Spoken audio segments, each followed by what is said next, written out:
It's now time for our 8 finalists to demonstrate their public speaking abilities. No matter your chosen career field, expressing your thoughts and opinions with confidence and clarity will serve you well. The self-expression category, which is sponsored this evening by Regions Financial, evaluates participants' speaking ability, clarity and response, and grace under pressure. Just as a reminder, this category comprises 15% of their overall score. Ladies and gentlemen, our 8 finalists in self-expression. Ladies, we wish you all well and good luck. And now, each finalist will step forward and select a random question to which they will respond. Ladies, we'll begin with finalist number 1, Abigail Musser of Mississippi.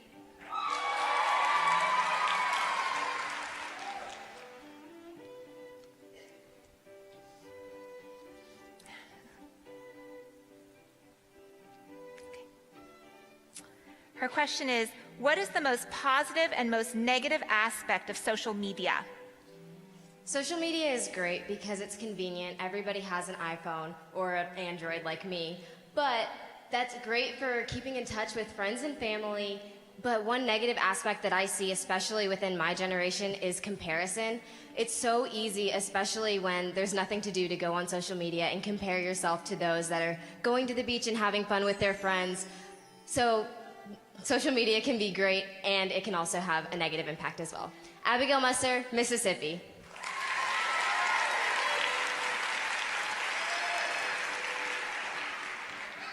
Finalist number 2, Arian Morrison of Indiana.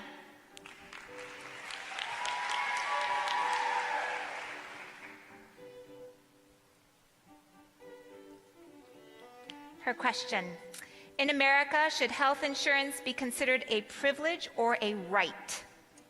Land of the free, home of the brave, and the healthy. I believe that health insurance should be a right. Everyone has the right to a safe and healthy life, no matter your pre-existing situation. Those with the most chronic illnesses to the simplest cold have the right to be cared for in a respectful way. Arian Morrison, Indiana.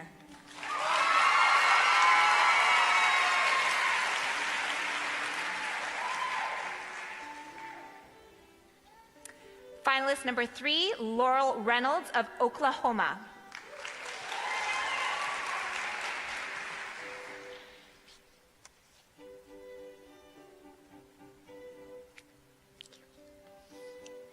Is there a time from your life when you wish you could go back and live the moment differently? In preschool, everyone was saying exactly what they wanted to be when they grew up. And silly me, I said a football player. And a little preschool boy told me that I couldn't do that. Well, come 8th grade, I decided to step out on the field, and we ended up winning the conference championship and went undefeated. It was single-handedly the best moment in my life, but I wish that just for that moment, I hadn't doubted myself in preschool. Laurel Reynolds, Oklahoma.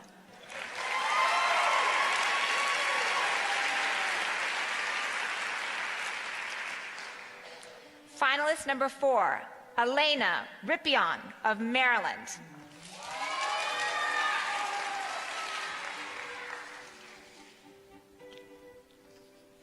Women are running for office in record numbers this year. What can be done to encourage more young women to consider a career in government? As Ms. Barbara Barrington-Jones showed us when she talked to us last week, women greatly lose their self-esteem as they progress through their public education. As such, by the time they reach high school, so few women have the self-esteem required to pursue a career that involves a lot of public speaking.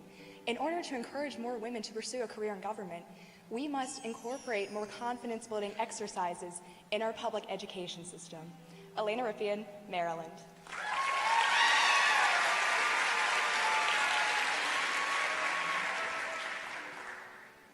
We've reached the halfway mark. Next is finalist 5, Fiona Benson of Connecticut.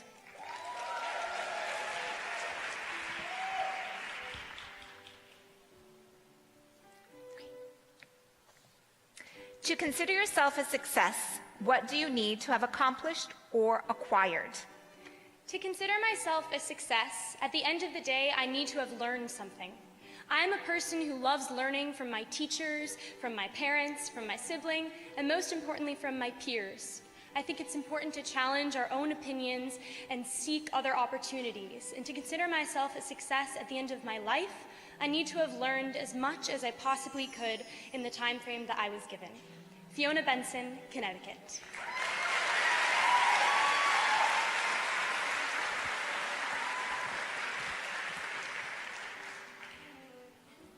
Finalist number 6, Jessica Yan of Arizona.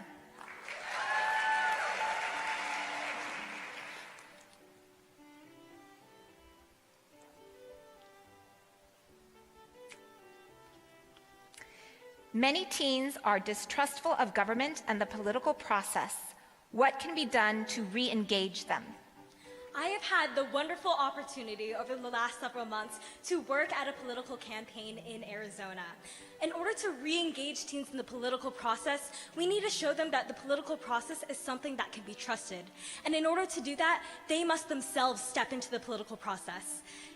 To do so, we could send representatives into high schools to recruit teens into these political campaigns and show them that our politics is something that we can rely on. Jessica Yan, Arizona.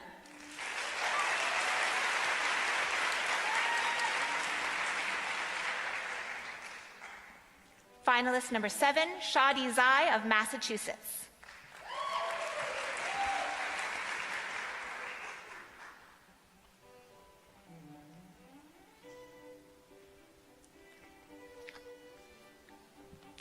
Gun control has come to the forefront politically this year. In your opinion, was it the ideal legislation? Children go to school in order to learn and grow as people and as future citizens of their country.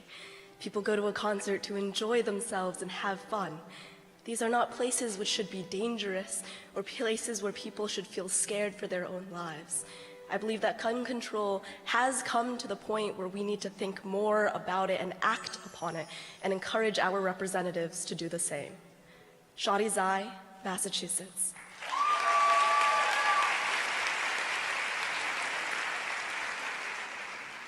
And our last finalist, finalist number 8, Valerie Trapp of Florida.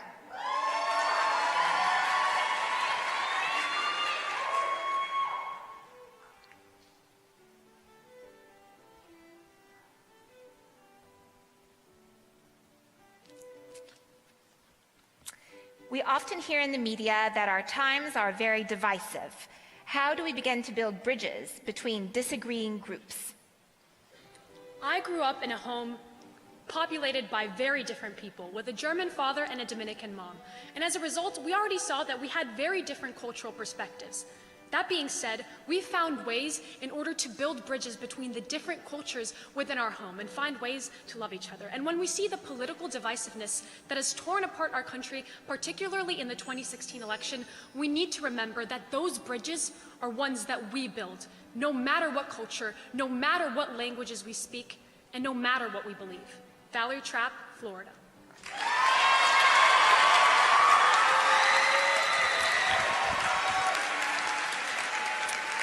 And with that, ladies and gentlemen, the competition is complete. Let's give our finalists another